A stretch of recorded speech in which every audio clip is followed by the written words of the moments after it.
जय सदाशिव। कुबेर जी को धनपति कहा जाता है। ये उपाधि शिव कृपा से ही कुबेर को मिली थी। कहानी ये थी, जब रावण ने कुबेर से लंका का राज्य और पुष्पक विमान छीनकर लंका से भगा दिया, तो कुबेर ने शिव की भक्ति करना शुरू कर दिया। कुबेर की भक्ति से खुश होकर आशुतोष शिव ने कुबेर को एक अन्य राज्य और संसार का खजाना देकर धन कुबेर बना दिया। अब कुबेर जी धनपति बन गए। अब तो कुबेर की शिव भक्ति के प्रति भक्ति और भी अधिक हो गई, और भी बढ़ गई।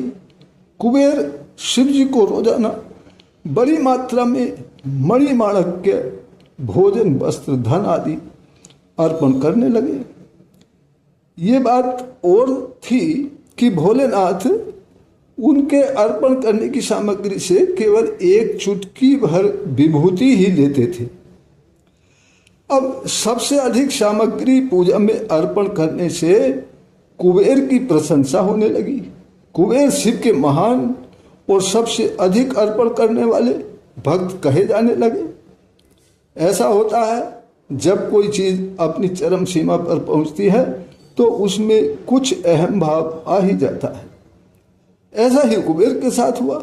एक दिन कुबेर भोलेनाथ जी के पास जाकर कहने लगा, भोलेनाथ, मैं आपको क्या भेंट करूं?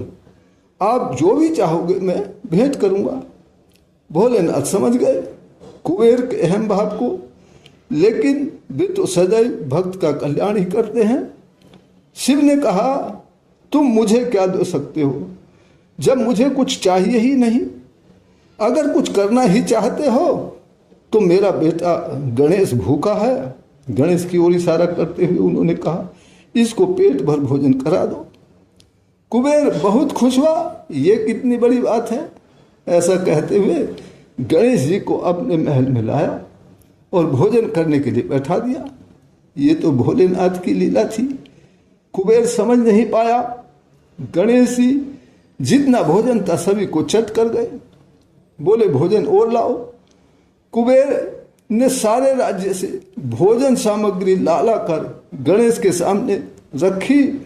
गणेश जी चट कर गए, सभी को चट कर जाते। कहते, और भोजन लाओ।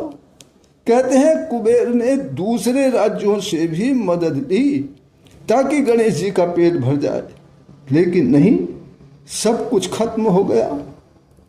तब कुबेर जी को भान हुआ कि ये सब भोलेनाथ की मुझे सबक सिखाने के लिए लीला है।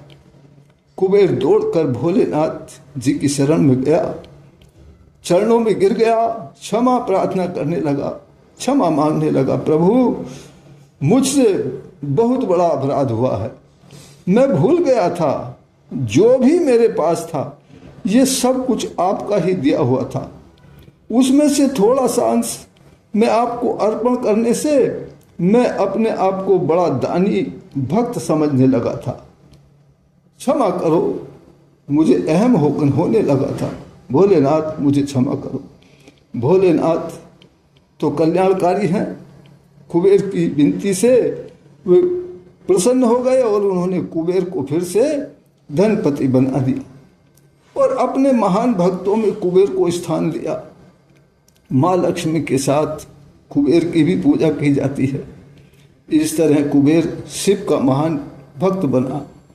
इससे हमें भी ये शिक्षा लेनी चाहिए कि अगर जीवन में कोई गलती हो जाती है, हमें अहम भाव हो जाता है, तो हमें तुरंत ही शिव से क्षमा मांग लेनी चाहिए, उनसे विनती करनी चाहिए कि प्रभु, आप तो कल्याणकारी हैं, हमारा कल्याण कर दीजिए। परम पिता परमात्मा सदाशिव हम सबका कल्याण करें, इसी प्रार्थना के साथ फिर मिलते हैं किसी दूसरी प्रेरणा के साथ। तब तक के लिए जय सदाशिव।